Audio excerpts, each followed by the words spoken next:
Alors David, première question. Les troubles alimentaires, comment ça marche?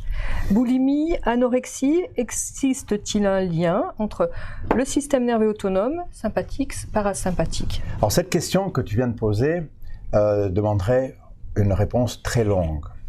Je vais la résumer. Dans le trouble du comportement alimentaire, dans boulimie, anorexie, trouble compulsif alimentaire, il y a deux parts.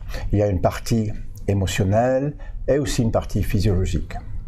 La partie émotionnelle résulte très souvent d'un dérèglement de l'adaptation émotionnelle et d'ailleurs les troubles du comportement alimentaire sont en grande partie pris en charge par les spécialistes, les psychothérapeutes, les psychiatres, les psychologues parce que c'est véritablement un dérèglement de l'adaptation émotionnelle dans la plupart des cas.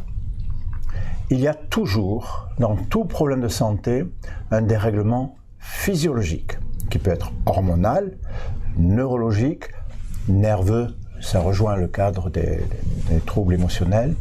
Et dans tous les cas, il y a un déséquilibre du système nerveux autonome. Je pense, en tant que nutritionniste, j'ai été nutritionniste pendant pratiquement 30 ans, c'est extrêmement lié. Les troubles du comportement alimentaire sont complexes et s'accompagnent toujours, lorsqu'on les enregistre avec nos matériels de détection des dérèglements du système nerveux autonome, s'accompagne toujours d'un dérèglement. Le stress, la fatigue, les problèmes thyroïdiens, les problèmes hormonaux, tout cela est lié. La pratique régulière de la cohérence cardiaque n'est pas le seul traitement, bien entendu. Cela demande toujours un traitement d'accompagnement par des spécialistes.